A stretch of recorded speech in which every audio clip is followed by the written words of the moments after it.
C'était la météo sur France 3 avec la drometourisme.com.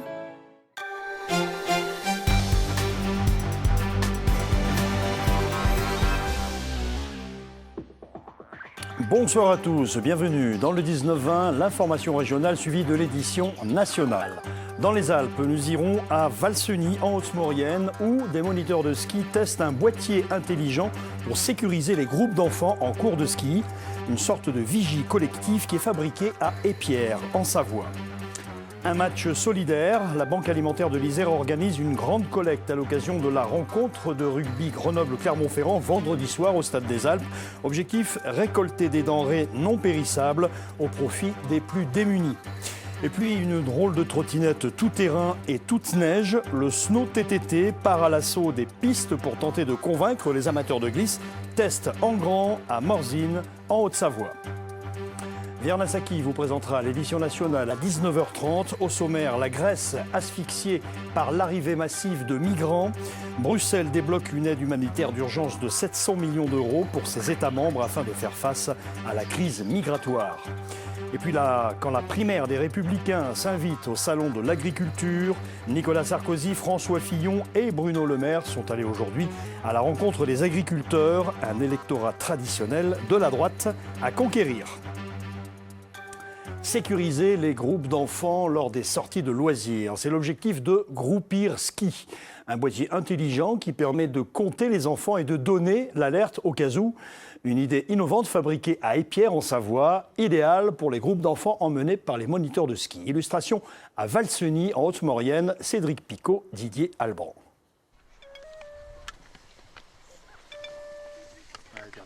Voilà, donc là j'en ai perdu un. Apparemment j'ai un enfant qui est égaré, qui a dû se tromper de piste, donc on va essayer de le retrouver. En haut, un moniteur et son groupe. En bas, une élève qui a pris un peu trop d'avance. Entre les deux, des boîtiers reliés par ronde radio. Le système d'alerte se déclenche dès qu'un enfant s'éloigne d'une centaine de mètres. C'est vrai qu'en ce moment, on a quand même des cours relativement chargés, 12, 13, voire 14 maximum.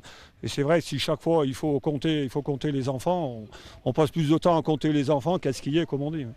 Vous avez compris, c'est que vous êtes trop loin. Pour les moniteurs, il est rarissime de perdre un enfant sur les pistes, mais le boîtier leur donne plus de confort de travail. Il leur permet surtout de rassurer les parents. C'est quelque chose d'important pour eux.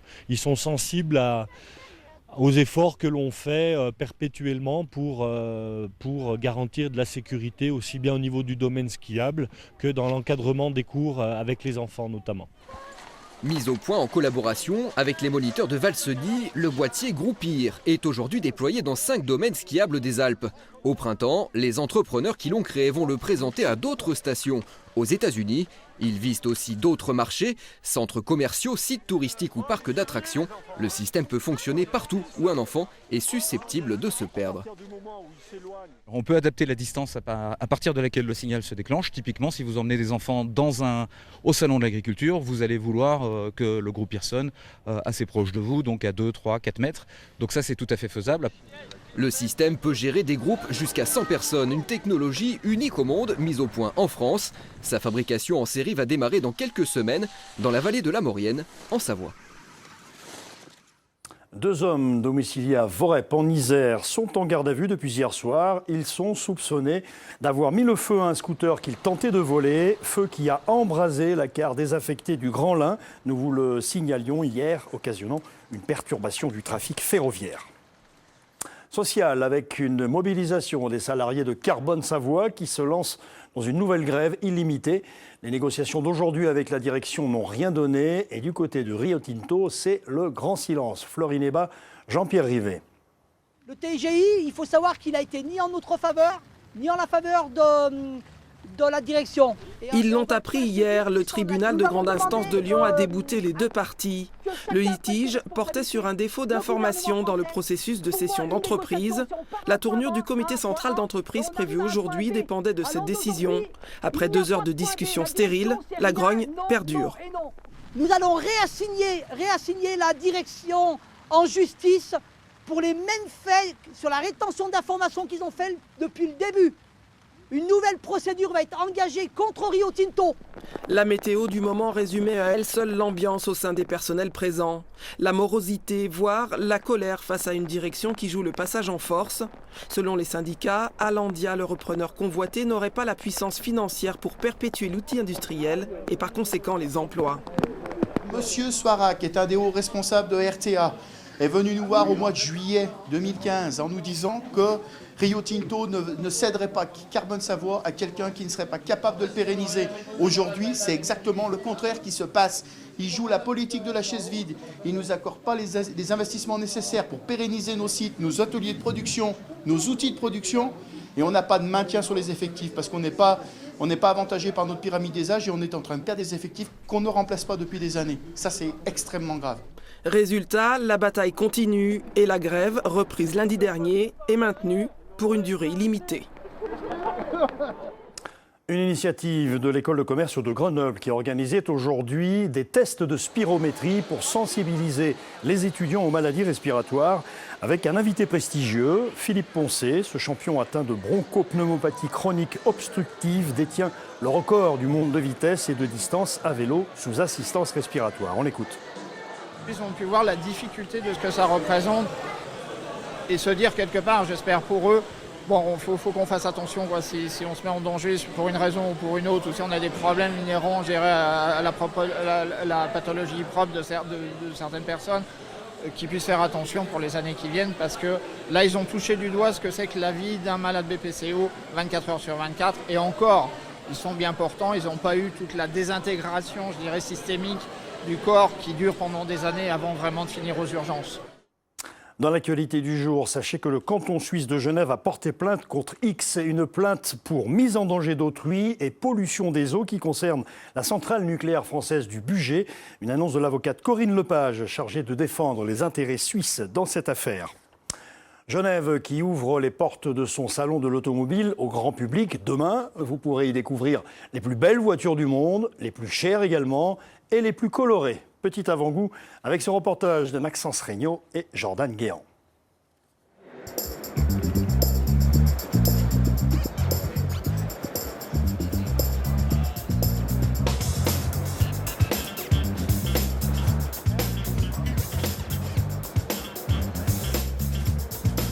Allez, on va aller voir la star du salon. Pardon. Ah la voilà. Regardez, elle est belle. Elle était attendue, elle a émerveillé. Elle, c'est la Chiron, le dernier bijou signé Bugatti. Une voiture, un avion qui se décrit en superlatif.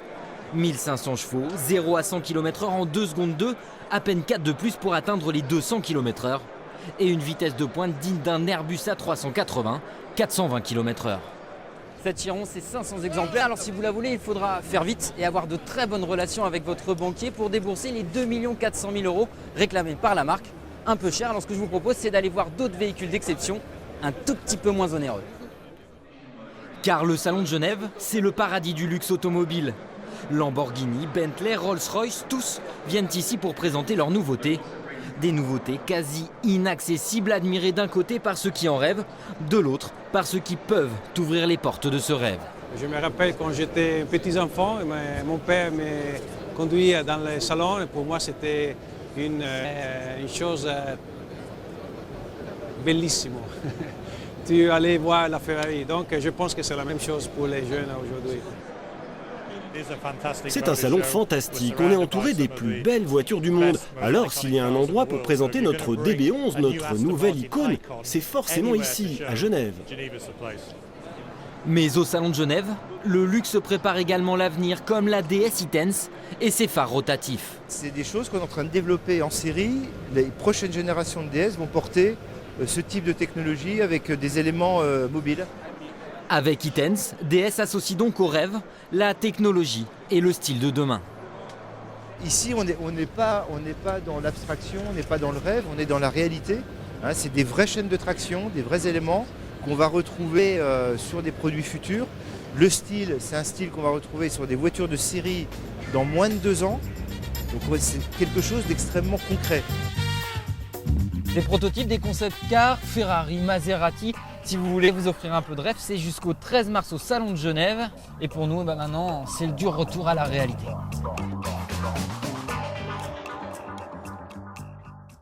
Retour en Isère avec un match de rugby solidaire. Le FCG invite ses supporters à participer à une collecte de denrées alimentaires non périssables au profit de la Banque alimentaire de l'Isère.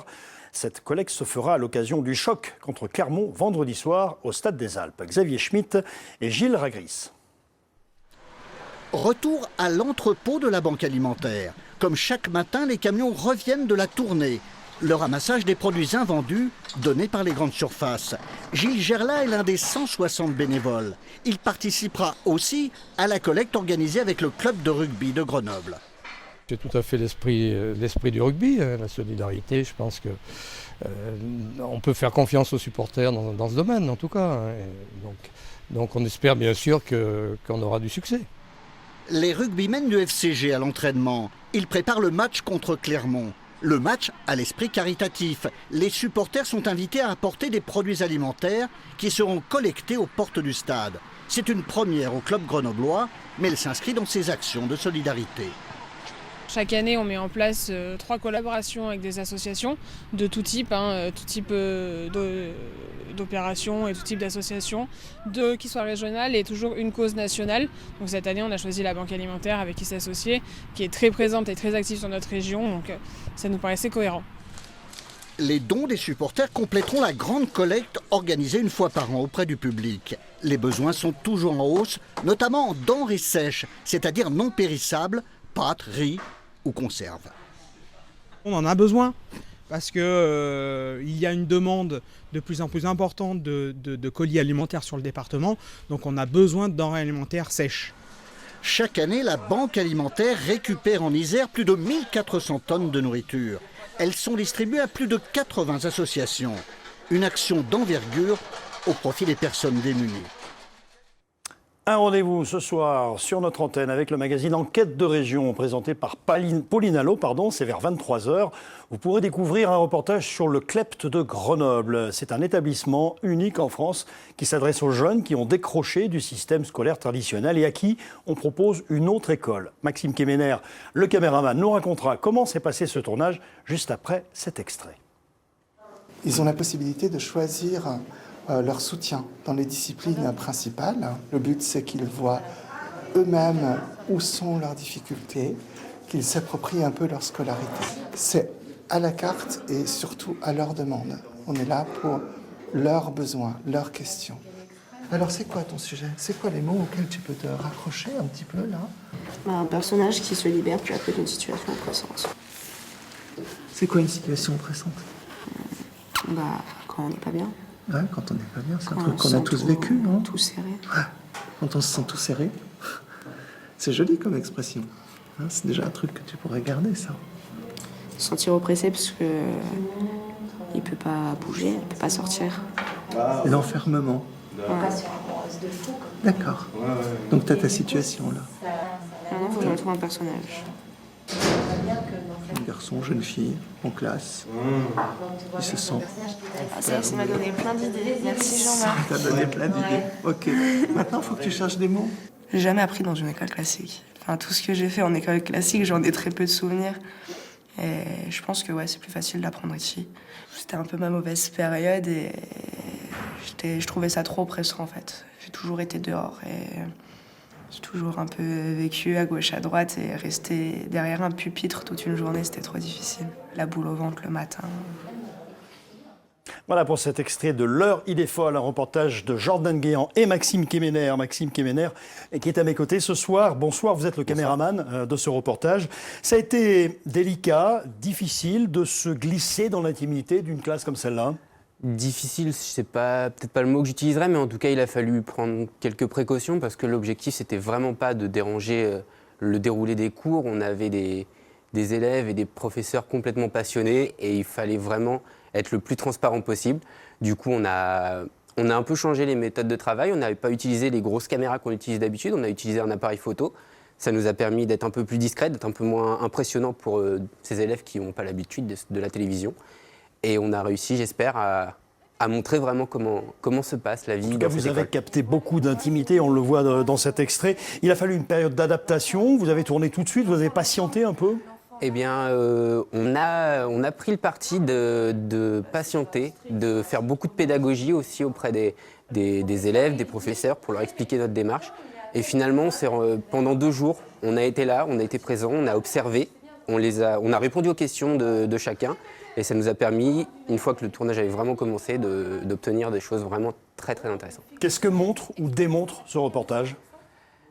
Ça montre, on espère que ce reportage montre que rien n'est perdu, même pour ces élèves qui avaient complètement décroché du système scolaire. On voit, ils sont pleins d'énergie, ils sont passionnés, et les professeurs aussi. Et ils ont conscience d'être dans un univers protégé et particulier, ces élèves? Oui, ils ont conscience d'avoir... Souvent, ils nous disent, on a trouvé l'école qui nous convient. Et pour ça, ils ont de la gratitude pour leurs professeurs. Et ça a été des moments vraiment très jolis à voir et se rendre compte de ça. Voilà, l'heure idée folle. Merci Maxime Kemener. L'heure idée folle, c'est ce soir, juste après Sur-Toi, dans Enquête de région, donc autour de 23h, 23h30. Tâchez d'y être, ça vaut le coup. Merci Maxime. Merci. Le 3e volet de notre série sur les hébergements insolites en altitude. Françoise Gay et Christelle Nicolas nous emmènent ce soir à la rencontre de ceux qui ont choisi le camping-car pour se loger au pied des pistes. Et vous allez voir que pour rien au monde, ils n'échangeraient ce mode de vie, même contre un chalet des plus confortables. Sur le plateau des Saisies, la neige de la veille a saupoudré les paysages. La nuit a été glaciale, mais sous la caresse des premiers rayons de soleil, une promesse de belles journées. Sur ce parking, réservé aux camping-cars, les amoureux de glisse sont déjà sur le qui-vive. Bonne journée. Il est vrai que les pistes de ski ne sont qu'à quelques mètres. Pour d'autres, c'est plutôt le mode marmotte. Profiter de la chaleur de l'habitacle pour un bon petit déjeuner. On est parti depuis 2 semaines et je pense qu'on va rentrer quelques jours pour repartir ensuite. On revient souvent sur les Saisies parce que la station est géniale, mais on va sur Villard-de-Lans, sur Léger, sur... Portugal. Ça c'est autre chose, c'est des vacances d'été ça. Un peu plus loin, dans ces 2 camping-cars, des copains sont venus passer quelques jours à la neige en famille. La vie en camping-car, le jeune Tilwen la résume parfaitement. C'est comme une maison rassemblée en une pièce. Une maison de 10 ou 15 mètres carrés, ça demande une certaine organisation, surtout quand on aime se rouler dans la neige. Ça sèche système D en fait, on les met près du chauffage, on les étend et puis voilà ça sèche et puis on emmène en double en fait. Et voilà, ils ont une combinaison pour jouer dans la neige et une combinaison pour faire du ski. Papa, tu peux me le couper? Ce qui est important, c'est de passer des bons moments en famille. Et voilà, on fait avec, on oublie plein de choses, mais on n'est pas perdu là, on est juste à côté du village. Voilà, et ça fait partie du voyage. Stationner dans la neige, c'est aussi passer beaucoup de temps à déblayer autour du véhicule. Quand le soleil se fait paresseux, le groupe électrogène prend le relais des panneaux solaires. Et quand la météo vire au gros flocon, à l'intérieur du camping-car de Claudine et Gilbert, il y a toujours de quoi s'occuper. Je mets la télé pour un petit film, vu qu'il neige pas mal, donc ça va remplacer la séance de ski. Comme l'espace est assez réduit, finalement, c'est ça, on lave, on essuie et on range au fur et à mesure. Depuis 10 ans, chaque hiver, ce couple de retraités bretons parcourt avec son camping-car plus de 1000 km pour se rendre en station. Pour rien au monde, il n'arrêterait. L'intérêt, évidemment, c'est d'avoir sa petite maison interne, tout en ayant des paysages différents, en se déplaçant éventuellement d'une station à une autre, quand elles sont à proximité, pour découvrir de nouveaux horizons, de nouvelles pistes, de nouveaux paysages. La lumière vacille au-dessus des Saisies. Bien au chaud dans leur véhicule, les camping-caristes se préparent à la nuit. Et si demain la météo devient trop chagrine, ils s'en iront. Notre reportage Grande Région Auvergne-Rhône-Alpes à présent. À une semaine de Paris-Nice qui appartient aux organisateurs du Tour de France, les viticulteurs du Beaujolais ne sont pas rancuniers. Aucune manifestation n'est prévue, bien que le Tour ait choisi des vins chiliens comme partenaires. Il sera donc accueilli avec ferveur lors de son passage dans cette région vinicole. Jean-Paul Savard, Laurent de Bretagne. La chapelle s'appelle Notre-Dame aux raisins. Sur le mont Brouilly, elle se dresse en protectrice du vignoble contre la grêle. Paris-Nice y fera étape mercredi prochain. À mon avis, ça va être à peu près la ligne de goudron, là. Ça va être là, à l'arrivée. Le Paris-Nice, pour nous, c'est presque une histoire d'amour, puisque tous les 2 ou 3 ans, le Paris-Nice arrive dans notre territoire. On aime la fête, on aime le sport, on aime tout ce qui est joyeux en Beaujolais. C'est pour la fête ou pour faire connaître le vin? Le vin fait partie de la fête. Jeudi matin, la fête se déplacera de Saint-Lager, patrie des crus Brouilly et Côte de Brouilly, jusqu'à Juliena, patrie du cru du même nom. 21 chaînes de télévision, c'est énorme. L'hélicoptère, il va passer pendant 2 heures au-dessus de Juliena, vous imaginez, c'est sensationnel pour le village. Moi, en tant que maire, c'est la promotion du village et indirectement, forcément, la promotion du Juliena, indirectement. Les 10 crus et les 2 appellations du Beaujolais ne font qu'un autour de la cause cycliste. Ce n'est pas du cinéma. C'est la faute à Paul Cinquin, ancien champion et toujours vigneron, qui depuis son PC du hameau des Braves a réussi au début du siècle le tour de force d'accueillir le Tour de France à Régnier-Durette, 905 habitants, grâce à ses relations privilégiées avec les organisateurs. Ça se passe très très bien avec nous, et Christian Prudhomme c'est un ami, on est en bon terme et croyez-moi qu'il joue vraiment le jeu avec nous. Et vous comprenez la grogne des vins du Pays de l'Aube? Oui, je comprends leur colère, mais de là à bloquer une étape du Tour, je sais pas, non. On peut quand même les comprendre qu'ils sont en colère. Mais peut-être que les vignerons de l'Aube pourraient être dans la caravane du Tour de France si le Tour de France, si la loi Evin n'existait pas. Le Beaujolais qui accueille Paris-Nice à bras ouverts ne bloquera pas le Tour de France qui a choisi un vin chilien pour partenaire. Mais peut-être incitera-t-il ses organisateurs à avoir un mot ou un geste pour les viticulteurs français. Entre 2 rendez-vous avec la justice, Pascal Duprat, l'ancien directeur sportif d'Évian, Thonon, Gaillard, a trouvé un nouveau job. Il est désormais le nouveau coach du TFC, le Toulouse Football Club. Et il a dirigé aujourd'hui son premier entraînement du côté des Pyrénées. Arrivé hier à Toulouse, Pascal Duprat a rapidement pris les choses en main. Avec un objectif, un espoir, celui de sauver le TFC en Ligue 1. La moindre des corrections que je dois avoir par rapport à mon employeur, mon patron, mes collaborateurs, les joueurs que je dirige depuis ce matin, c'est personnellement d'y croire. Pascal Duprat n'a que quelques jours pour préparer le prochain match à Marseille. Sa priorité, c'est de rendre imperméable la 19e défense de Ligue 1. Le TFC prend trop de buts et en marque pas assez. Donc il faut prendre le challenge par le bon bout. Alors. Hasard du calendrier, Pascal Duprat aurait dû être au tribunal correctionnel de Thonon-les-Bains aujourd'hui. Évian, son ancien club, le poursuit pour faux en écriture. L'audience a été reportée au 20 septembre prochain. Courchevel, Méribel, en route pour la Grèce et le congrès de la Fédération internationale de ski de 2018, où elle défendra la candidature française pour les mondiaux de ski en 2023. Toutes les précisions sur notre site alpes.france3.fr. Et vous allez maintenant découvrir le Snowing TTT, un nouvel engin de glisse qui cherche à se faire une place au soleil et sur la neige. Il s'agit d'une trottinette équipée d'une roue arrière qui lui permet de glisser et de rouler à la fois. Démonstration à Morzine, en Haute-Savoie, où Denis Duguet et Jean-Pierre Rivet ont rencontré son inventeur.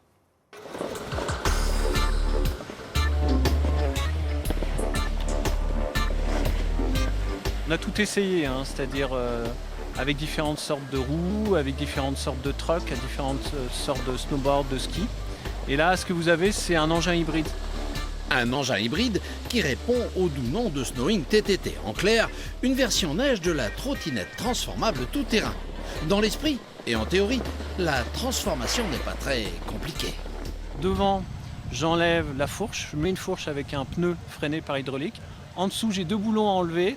Derrière, je mets un double frein hydraulique à cantilever inversé avec du Magura S33. Et ça devient un engin qui est capable de glisser et rouler sur du gazon. Précisons quand même que l'engin dispose de freins hydrauliques qui demandent un réglage précis. Dans l'idéal, sur une piste damée, il doit permettre de faire des drifts ou, si vous préférez, des dérapages contrôlés, à condition bien sûr de maîtriser. Selon son inventeur, le Snowing TTT permet surtout de se faire plaisir en toute sécurité. Le snowboard, on aimait bien. Le snow scoot Black Mountain, c'était sympa aussi, c'était un peu fun. Mais on trouvait que pour nous, avoir les deux pieds dans un foot strap, on ne se sentait pas à l'aise.